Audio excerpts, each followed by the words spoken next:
Pronto, aí a banda Natureza, eles tocavam, né, faziam shows, né, era mais música deles também, faziam esse trabalho. E eu aprendi a tocar umas 2 músicas deles. Aí eu vou mostrar aqui pra vocês. Você já comeu maxixe, menina? É fruta boa de enramar. Nasci em Jacobina, vim morar em Irecê no início dos anos 80 para estudar um curso de técnica em agropecuária. Na escola a gente se envolveu com um professor chamado professor Avelar. Começamos a fazer um trabalho de agricultura alternativa. Depois nós nos mudamos para Xique-Xique. Depois, em 85, ele subiu a Serra do Assuruá.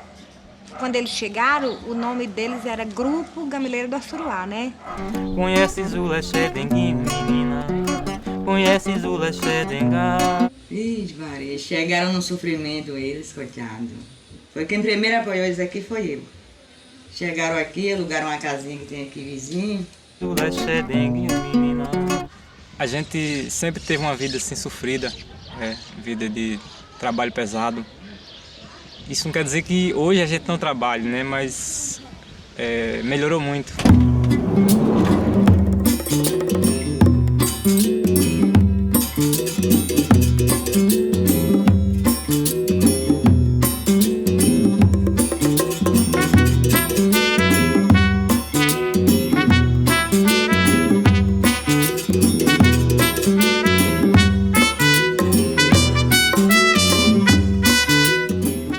Na realidade, quando eles chegaram aqui, juntamente com o Junior, eles tinham outros companheiros, né, assim, de trabalho. Tinha Inácio, tinha Lia, tinha Cida.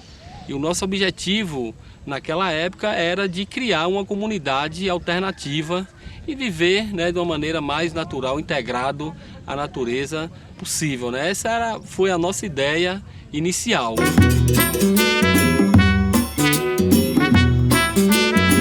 Mas quando nós chegamos aqui, nós já achamos a comunidade.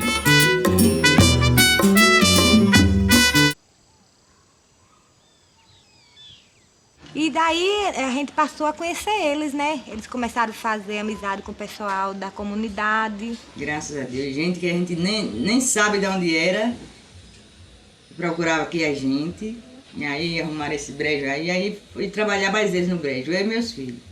Plantando cebola, plantando cenoura, alface, coentro. Alho, beterraba, de tudo eles plantavam, né? E a gente era que cuidava.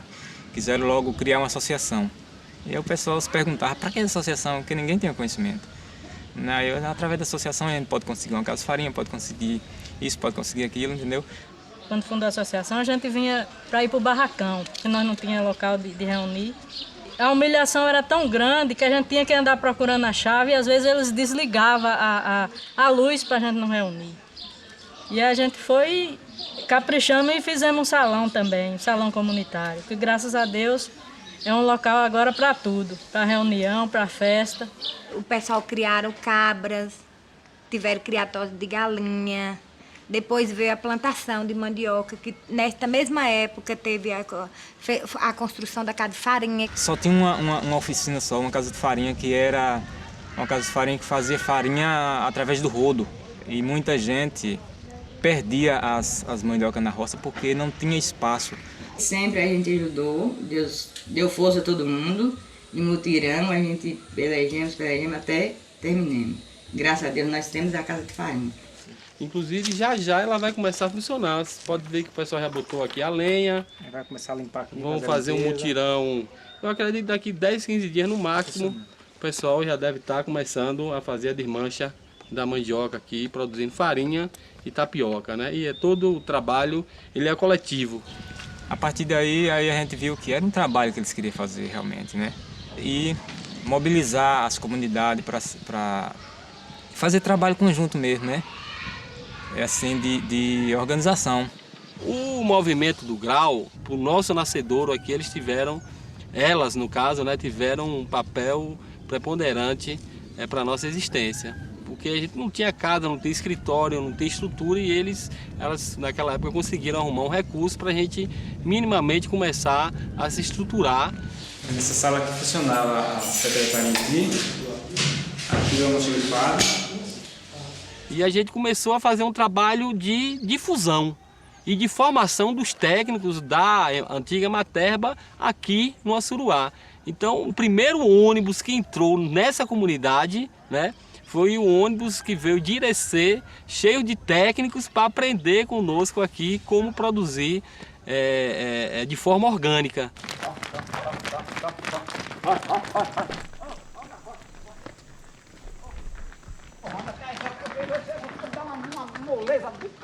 E tem uma figura, Renato Tomazelli, que ele é austríaco, né? Ele veio fazer um trabalho social aqui, aí ele tomou conhecimento do nosso trabalho e começou a se aproximar da gente, dialogar e nos propôs, né, de nos ajudar para levar o nosso projeto para a Europa para ser analisado lá pelos grupos que ele tinha um contato, e eles nos apoiaram informalmente. Então isso gerou, né, um conflito dentro daquela época, era o Instituto para a Cooperação Internacional da Áustria, muito grande, um debate muito grande, e aí a turma disseram para nós, ou vocês se formalizam, ou nós não vamos ter mais condição de continuar apoiando o trabalho de vocês. Tá bom, pode vir, pode vir. Então foi a partir daí que a gente se articulou já com as comunidades que a gente já trabalhava, e essa turma se juntou com a paróquia e nós criamos em julho de 90 o CAA, né? Formalmente ele nasceu.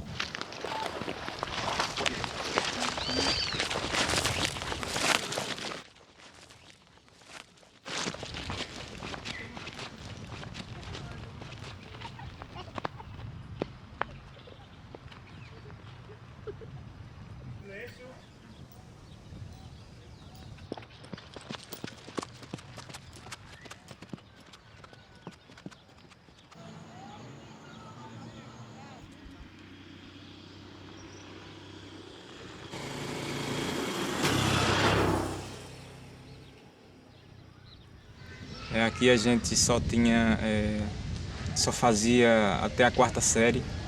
Às vezes você ficava repetindo 3, 4 anos a mesma matéria, porque não tinha condições de sair para fora para estudar. Quem tinha uma condição financeira podia até sair, mas a gente que era mais pobre tinha que estar repetindo de ano. Às vezes até a professora falava, não, eu não lhe aceito mais esse ano porque precisa de vaga para outros, mas a gente não queria parar de estudar. Criança que não estudava, só estudava depois de 10 anos, de 15 anos, criancinha não estudava. Então a mulher do compadre Júnior fundou a escolinha. Onde não era um grupo formal assim, mas ela repassava várias matérias, só para a gente não ficar parado, entendeu? No início eles pagaram uma professora para alfabetizar as crianças, né? A primeira professora que teve aqui. O que você ensinava para as crianças ali? Era uma coisa que voltada para a comunidade de vocês, voltada para a região? Com certeza. A cultura, né, da região, o dia a dia deles aqui na comunidade. Era um trabalho construtivíssimo, né? Eu fiquei como professora 4 anos trabalhando. Com a questão da educação contextualizada, da educação freiriana, né, muito pautada em Paulo Freire, para começar a garantir o acesso mesmo, né, das crianças à educação, porque 20 anos atrás esse município aqui era uma situação muito complicada, de ausência total do Estado, de serviços públicos, tanto de educação como de saúde, de infraestrutura, de comunicação.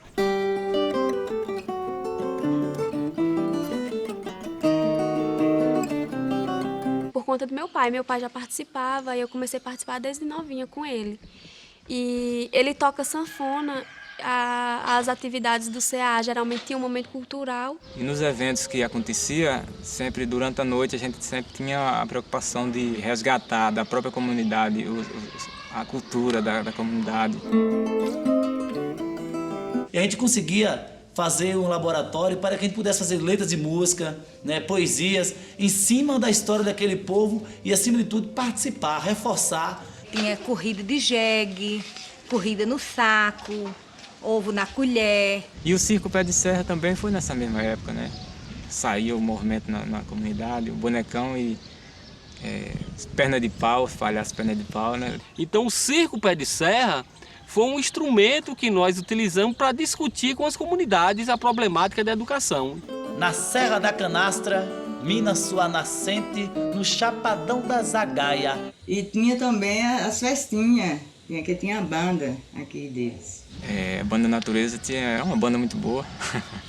Ela relatava mesmo a nossa realidade e a gente fazia um trabalho que era um trabalho de teatro e de música, né? Indígena, já dizia Grande Rio Opara. Tinha muito a ver com o Rio São Francisco, né? As viagens de Minas Gerais, teve o projeto Maria Zoião e também, né, para ver a Barcandá. Foi uma viagem interessante que o pessoal da Barca fez, a turma do CA, convidando vários artistas, né? Ribeirinhos, barranqueiros. E aí a gente foi visitando cidade por cidade, fazendo o show cultural para trabalhar a preservação do rio. E vale ressaltar que nós conseguimos articular, naquela época, gente de toda a calha do rio. O rio já sangrou, hoje está cortado e pelos braços do homem vem sendo arrastado. E é triste a paisagem de ver um rio sem bagagem sendo transportado. Tivemos muitas dificuldades para ir conseguindo acumular experiência de forma que a nossa estrutura administrativa pudesse dar respaldo para nossas ações no campo. Agora, a nossa sorte, né, é porque os nossos parceiros sempre se propuseram a nos ajudar. Sempre teve uma pessoa da Áustria, né, na época, que passava uns 15, 20 dias aqui conosco para olhar as contas, para nos orientar. Aí dizia, olha, vocês têm que começar a procurar um contador. A gente conheceu Jacó com essa história aqui, mas já também ligado com esse pessoal da igreja, com o bispo, com a diocese, né? Tira de pertinho aqui, vamos ver aqui. A gente participava todas as assembleias, Assembleia Diocesana, eles estavam presentes. E na época tinha o Frei Luiz, que ele morava aqui no Nazaré, que é logo aqui embaixo, né, num retiro, e a gente também começou a se aproximar dele. Eu acreditava, mas a maioria daqui dizia que a gente estava apoiando quem não prestava. O pessoal dizia, esses são os doidos, esses são os malucos, cabelo grande, de brinco, roupa de saco.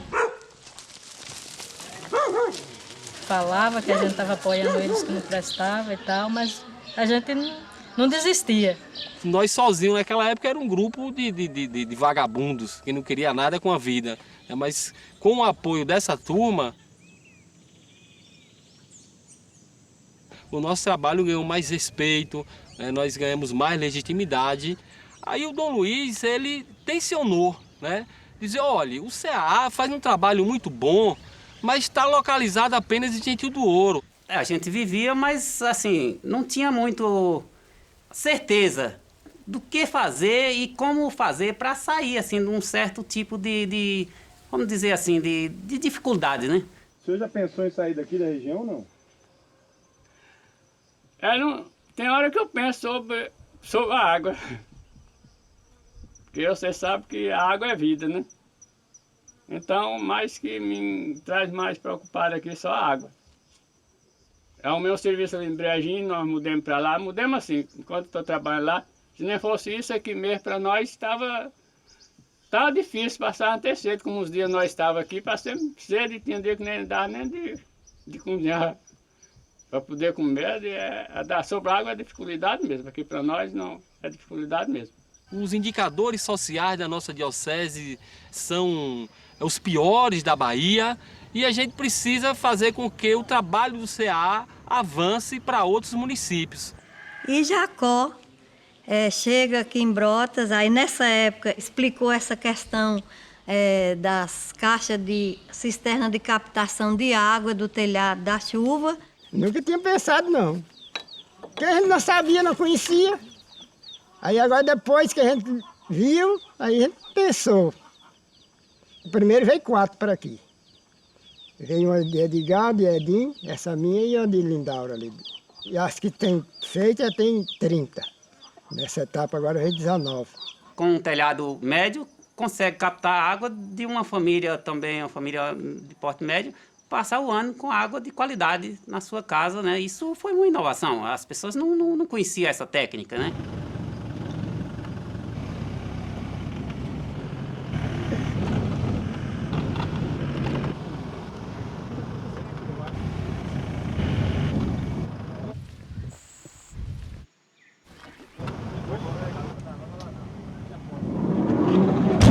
o CAA para nós foi uma prefeitura. E eu tenho certeza que se a gente precisar ainda deles, acho que ainda serve. Para nossa surpresa, assim, ficamos até um pouco decepcionados nas nossas avaliações. A gente percebeu que a gente estava criando uma relação de dependência. A gente sempre só estava ali dependendo deles, mas eles vieram para aqui nesse intuito de ensinar e deixar que o pessoal se movimentasse só. Então a gente tinha que fazer com que isso se tornasse uma política pública. A gente tinha que fazer com que o poder público local passasse a assumir o seu papel. Acabou o projeto, né? O projeto Sertão Criança, que era lá pela Áustria, né? Que eles faziam e vinha a contribuição para pagar os professores. Aí passaram para a prefeitura. Aí agora a prefeitura é quem assume. A base social do CAA são as organizações comunitárias, as associações, sindicatos, cooperativas, grupos, pastorais sociais. E para o CAA conseguir implementar os seus programas, implementar as suas ações, ela precisa ter parceiros fortes. Você lembra o nome? De tudo não lembro não. Quantos o senhor consegue alimentar se for preciso? Uns 50 ou 100, mais ou menos, esse vinho enche a barriga. Para chegar a colher frutos, você tem que ter uma longa caminhada. E o CAA, com essa história das caixas de captação de água, aí que foi não só para beber, porque isso foi uma bênção. Porque hoje nós temos que preservar, né, a natureza para a gente ganhar. Porque às vezes a gente diz, eu não tiro sustento pela natureza, mas hoje eu estou acreditando. Não chego dentro de um pedacinho de roça desse, mesmo com pouca caatinga, mas eu não destruo nenhuma. Há uma coisa muito importante com um pé de quixaba como esse aí, ó, tá vendo? Aí produz a fruta para o criatório. Tem algumas atividades que a gente acompanha, outras a gente não consegue, mas a gente está no processo de discussão de como vai ser tal atividade, como vai ser isso, qual o projeto, o que a gente precisa buscar hoje para o desenvolvimento da entidade, para que a entidade também possa fazer o trabalho nas comunidades, nas bases. Às vezes a gente não tem criança, mas algum colega da gente necessita do leite, aí a gente tira o leite. Aí esses também se colocaram muito à disposição e essa parceria com o CAA e esse entrosamento, as lideranças se desenvolveram muito, né? Vocês podem vendo aqui o quintal de palma aqui ao lado, algumas outras plantas também, né? No caso temos o ninho ali. O semiárido ainda é uma região que o pessoal vê assim, não ainda conscientizaram para ver o semiárido como uma saída, como uma potência assim tal.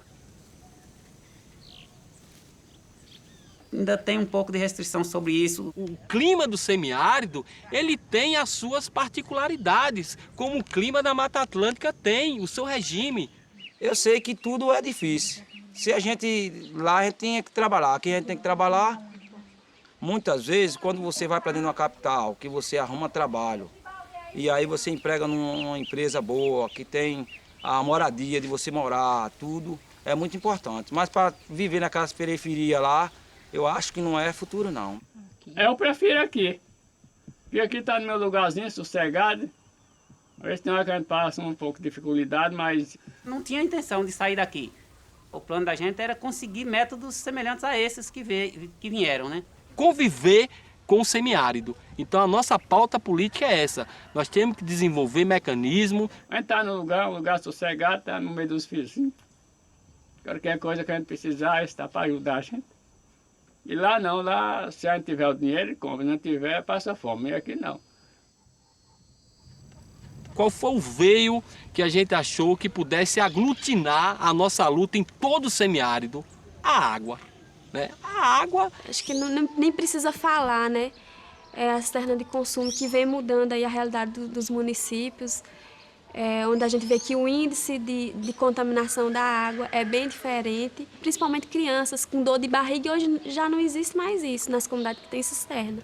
E nós não nos colocamos como empreiteiras, né? Nós não somos empreiteiras, nós não somos construtor de cisterna, nós somos construtor de cidadania. ficou difícil, porque o CEA foi crescendo, depois se expandiu para outros municípios, foi para Brejinho de Oliveira, foi para Brotas, mas ainda continuava aqui. E com a continuação, viram que aqui estava mais difícil. Porque aqui não dava para ele se expandir e nem crescer do jeito que ele cresceu. E lá no Irecê, não. Às vezes tinha dificuldade de comunicação pelo seguinte, que às vezes o telefone quebrava, às vezes precisava de entrar em contato com as pessoas, tinha que pegar carro, ir para Gentil do Ouro, ir para Xique para poder fazer uma ligação. Então a gente não quis dar um salto muito grande, então vamos nos aproximar ali, se deslocar de Gameleira para Irecê. E depois a gente deu um salto para um escritório em Salvador. Me faz pensar que não dá mais pra mim um dia no mar assim. Vou percebendo que se tem alguém que eu mais amo. Aí tem a mangueira lá pra Zota. Ali você irriga as hortas. Eu também gosto do tomate. Mas você gosta dele verde assim ou quando ele fica vermelho? Vermelho. E da rúcula?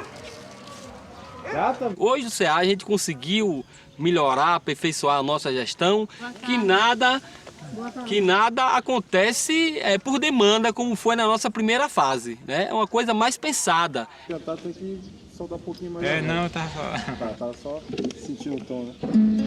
Essa é mais uma? No bulinete, com medo do baixista, cortando no verde. Sonho eu tenho, que aqui cada vez mais melhor, para ver se o pessoal não sai daqui para fora, para precisar ir para a cidade grande, que a gente só vê misérias nessas televisões. E que todas as pessoas que têm direito de ganhar uma cisterna dessa, que passa a trabalhar, não fica só no retrato, né? Tá dependendo de mim e de minha família, né? Se nós quiser melhorar nossos lados, praticamente nós vamos melhorar. Eu acho que a gente está lutando para isso, né? A gente acredita muito nisso e que cada vez mais nós tenhamos um semiárido onde a gente possa viver e dizer assim, nós estamos num lugar e esse lugar é bom e nós vamos continuar e permanecer aqui. E é por isso que eu continuo nessa idade, mas lutando e não tenho medo da luta, contribuindo e até contribuindo. Com medo do baixista, cortando no verde.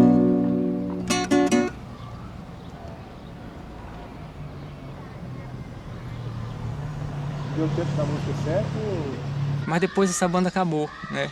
Assim, aí ficou só esse som, que depois dessa banda foi que esse som que restou, que era do CEA, que a gente fazia esse trabalho nas comunidades. Você já comeu maxixe, menina? É fruta boa de ramar.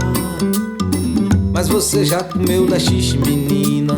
Se não comeu, vem cá provar. Conheces o laxedengue, menina? Zeze Sula Xedengá. Conheces o laxedengue, menina? Conheces o laxedengá?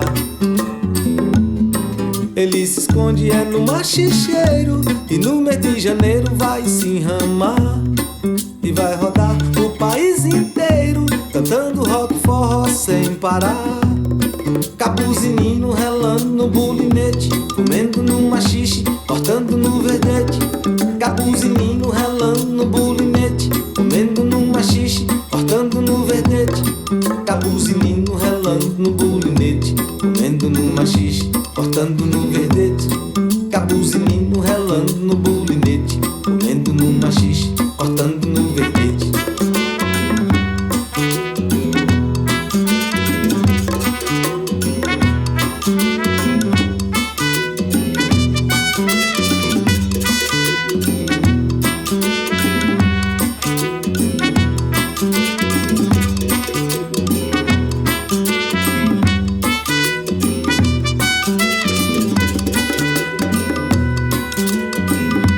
Você já comeu maxixe, menina?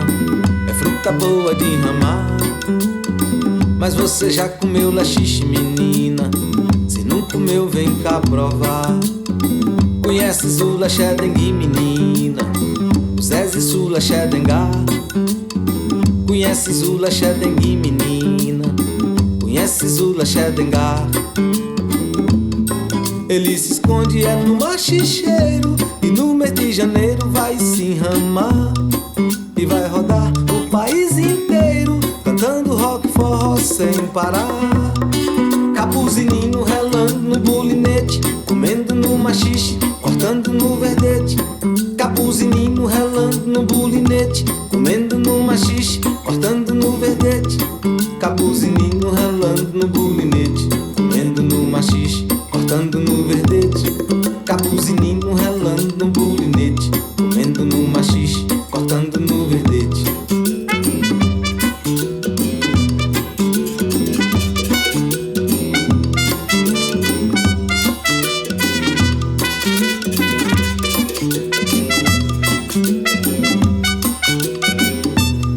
Capuzinho relando no bulinete, comendo no machixe, cortando no verdete.